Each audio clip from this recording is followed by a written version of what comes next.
Mystery hand. Mystery hand. Hi there. I'll be honest, I don't really have a plan for this video. I just want to get something up on the channel, and I'm trying to get into the habit of doing more off-the-cuff style content where I can just kind of put the camera on like such and well, have fun while doing it. So I figured today I would show and talk about some of the rarer and interesting games in my collection.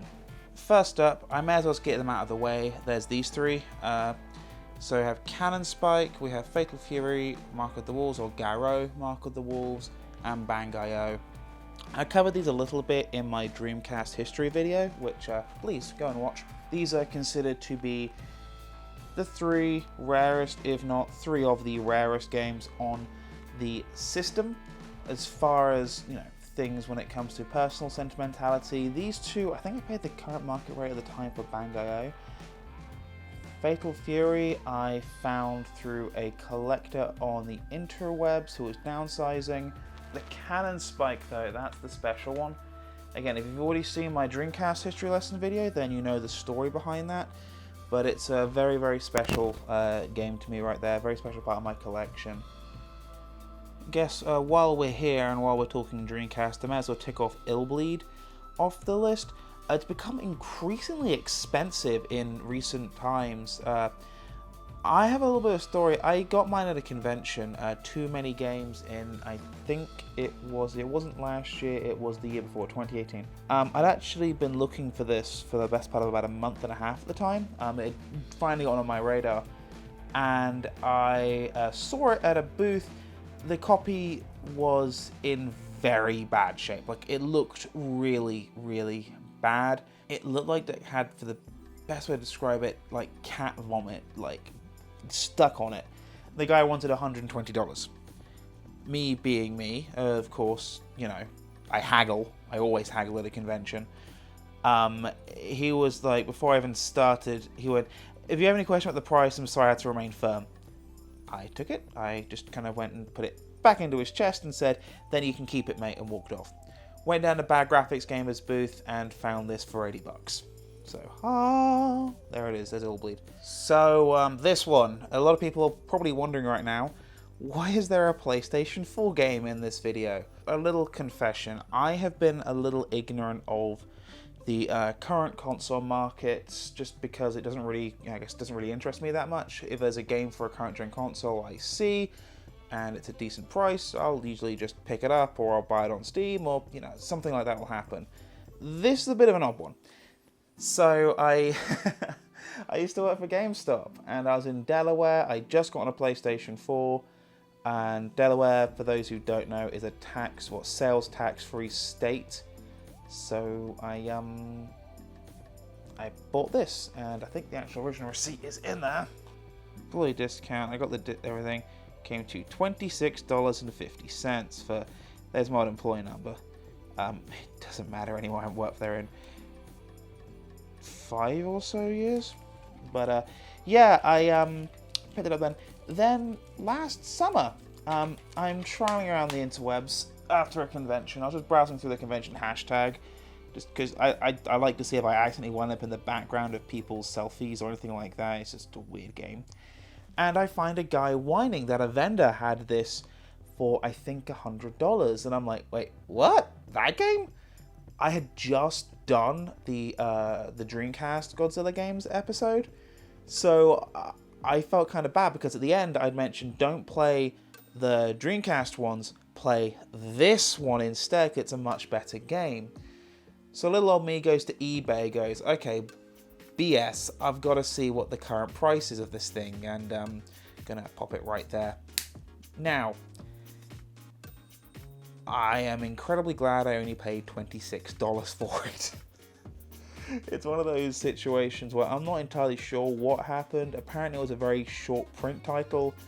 It's obviously a cult title. It's Godzilla, for crying out loud. Apparently it was delisted from PlayStation Network. It seems to be like a perfect storm of things. It's just an interesting little story that even in the current generation, in the current climate, things like this can very much happen.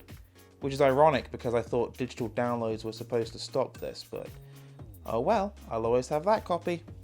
So for the next two, particularly for the first one right here, I wouldn't call it rare, but I would definitely call it interesting. So this is the Zelda Ocarina of Time and Ocarina of Time Master Quest disc that was released as part of I believe it was a pre-order drive for Wind Waker. This is actually Liz, and so is the next one. These are both my wife's games. Most of the GameCube collection we have is hers. Same with the PlayStation 2 collection, now I think about it. This is an interesting one because it has obviously both Ocarina of Time and the regular 64 release of Master Quest. I think every other Master Quest released past this.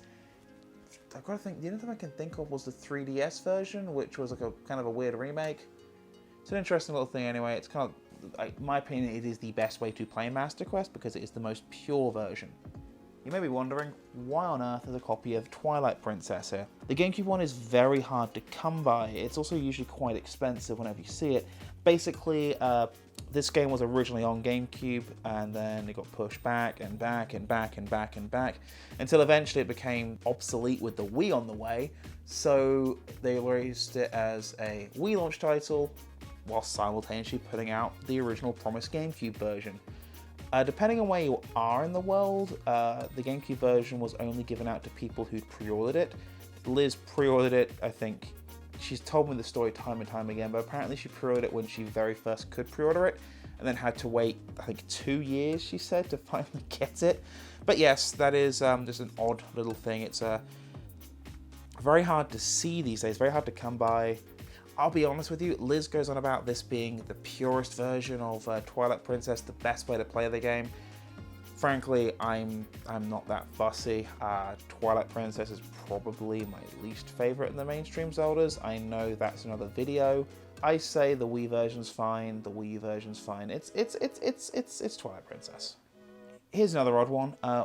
I kind of figured the Wii U was going to become a bit of a Dreamcast type situation, where there's going to be a very hardcore collector base for a few games, and then after a couple of years, the prices are going to inflate and inflate and inflate. Not so with this one. This one, it's already inflated. It's already horrible. I picked this up, I think when they did the second wave of copies. I've never actually played it. It's sealed. My copy is sealed. Will I eventually play it? Yeah, I intend to actually make a video about it because it seems interesting and rare games seem to be my forte, but wowzers. I swear I don't intend for Ju-on to keep coming back into my life, but somehow I keep bringing it up every Halloween. But this is obviously the Wii game. It is surprisingly one of the hardest games to find on the Wii. And in the past year or so, it's also gone up significantly in value.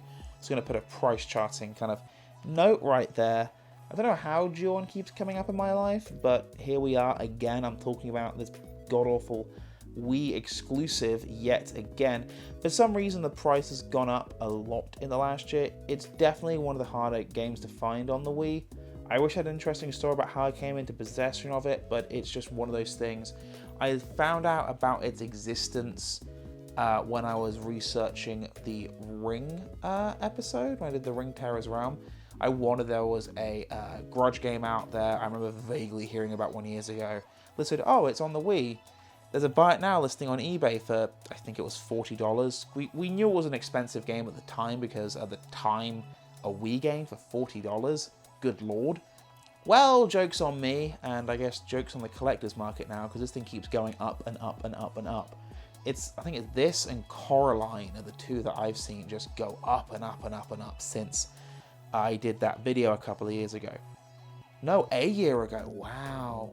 Yeah, I did that video for the 2018 Halloween because I literally moved to this house within about a week or two after that video was finished. But yeah, this is not a good game. I just can't believe how rare it actually is. Now, this is just something interesting. This is actually a PAL copy, hence the funny little age ratings right there. So Deadpool, not a particularly hard to come by game anymore. At one point it was, because there's a weird issue with the license getting pulled, EA getting all the licenses when Disney did the Marvel acquire. It's kind of a convoluted history. But there was a second printing of this game, and now it's very easy to get very cheaply. However, this is a bit of an oddity. This is actually a review copy. So these were typically sent out to journalists and critics and, you know, quote-unquote influencers. I hate that goddamn word. To review the game pre-release. So it's a pretty typical thing of review copies, particularly for the Xbox 360, is the artwork is ghosted out. It says promotional copy, not for resale. And even on the side here, the side spine is ghosted out. And there's one other big thing as well. Oh, poo. It's a very generic looking disc. You usually see these sometimes as well in bundled in games, but this one is not. This one is a review copy. Oh, speaking of interesting, I'm trying to get this in a good light. This is an Australian copy of Batman Arkham City, which came in a tin book. I was going to pop it open there. I don't know if the tin book was released in any other region, but I just think it's really cool. It will play on my PAL Xbox 360, which I did bring with me to the States when I moved. I just think it's really, really cool. Like, just a nice tin book. I've never seen that before. Okay, so we're going to switch back off from just interesting to both interesting and rare. That's where these three come in. So these is obviously Resident Evil 3, Resident Evil 2, and Dino Crisis for Dreamcast. What's interesting about them? Well, they're odd ports. Particularly Resident Evil 3 and Dino Crisis were ported by Virgin Interactive. You know, the guys who did Resident Evil Gaiden, which if you've watched my recent video, you'll understand how much I loathe myself right now. These are actually really good ports, particularly the Resident Evil 2 and 3 port. They're fantastically well-made versions of the game. The only problem, and the only reason I say not to get them, is, well, they're expensive. Like, way more than they should be, and tell you what, there's another problem as well. The GameCube versions, which are better, exist. Play those instead. I will say with Resident Evil 3 though, what's really cool is that the Mercenaries is unlocked from the get-go, which is real nice if you just want to drop in and play a few rounds. But that's really about it.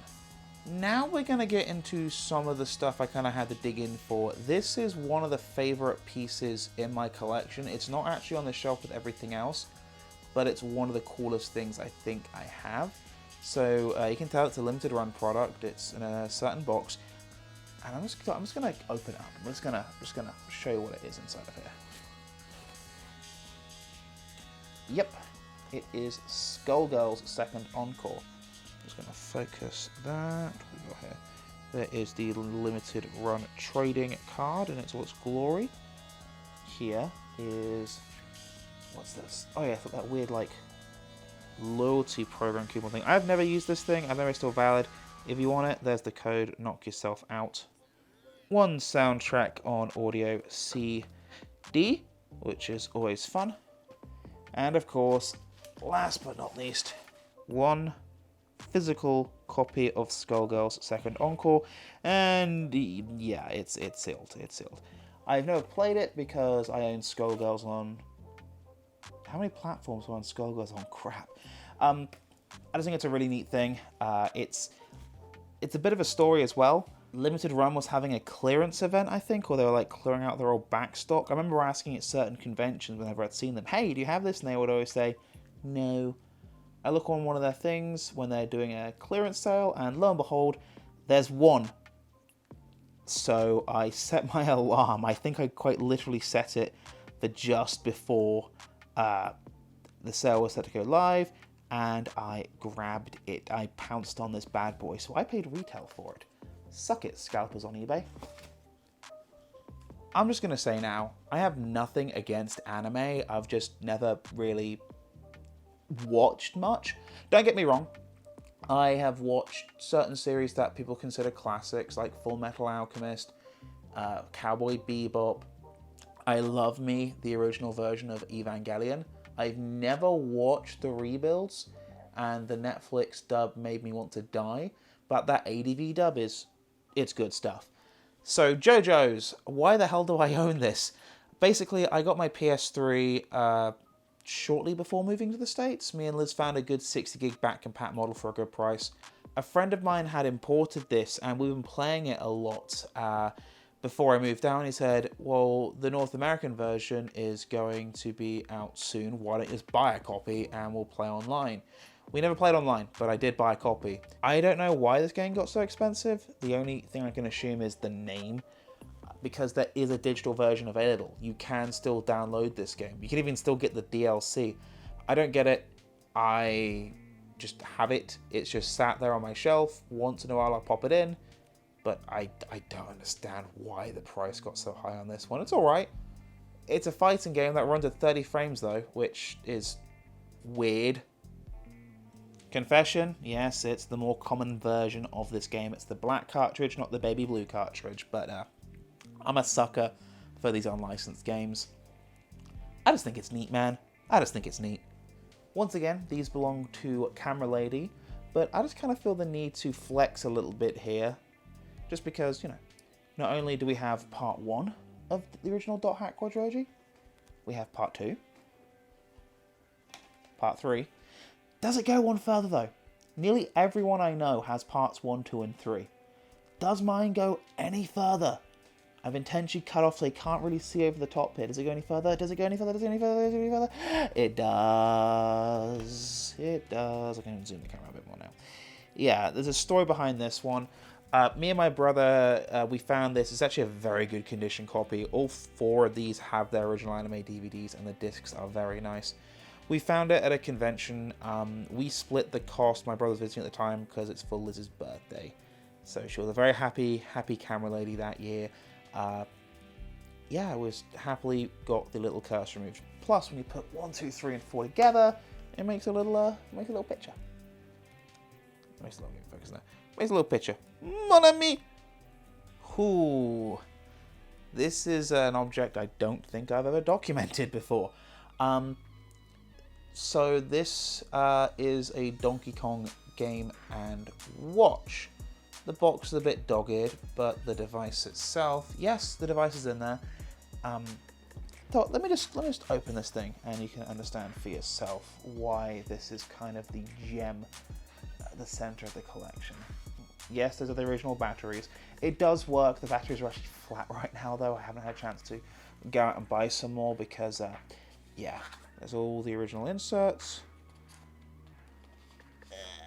The safety warnings and the instructions back there. And of course, original polystyrene. But this is a couple of scuffs on the outside of it, which are a lot worse in this light than they actually are. If I open it up, I have never seen one on the inside quite this nice looking. This is a very special device. Anyone who's up in their gaming history will know this is the first D-pad. This is why until only recently, only Nintendo had the D-pad, because they had a copyright on it. This right here is something very, very special. So I did not buy this. My mother did. And then when I moved to the States, I inherited it. My mum's alive, I just kind of used it more, and you know, it's a nice part of my collection. It's definitely one of my favorite bits I own, just because it's so clean, it's so nice. Plus, it's history. Like, that is actually historical. That has a very, very big legacy on, I guess, the hobby as we know it. Speaking of legacy, it's not just my favorite Mario game, and yes, I guess on record, my favorite Mario game was Mario Galaxy. This is my copy of Mario Galaxy, and you'll notice there's some gold squiggles on it. It's because it's signed by Charles Martinet. Picture of me meeting Martinet now. So it says, woohoo! That's a me, Charles Martinet, with a smiley face. He was a gem when I met him. Too Many Games 2018? Yeah, I think it was the same year I got Hellblade. I think his line was ridiculous. He did a signing session. Somebody we were at just got out as the line was beginning. I think it was only supposed to be doing autographs for, I want to say, an hour or two, but he was there for about 4 or 5 hours because the line got so big. But he refused to stop doing it until everybody had gotten something signed, or they met him, or they could shake his hand. He was an absolute class act. He probably thought I was going to resell this, because he asked me, what would you want me to sign it to, or who am I making this out to? Oh, don't make it to anybody, I just wanted you to put, that's a me, Charles Martinet, because I thought that was cute. I realised that afterwards he probably thought, that son of a bitch is going to put it on eBay. No, it's still here, and it lives in my Detolf. It lives in my special glass cabinet. I really like this. And as such, I'm going to end on this. And then we're going to have 20 seconds of blank because I need to put an outro on this. And you should subscribe or something, or I don't know, real content soon. I'm working on 2 videos. Leave me alone. Or don't. Ring the bell. Subscribe to my OnlyFans.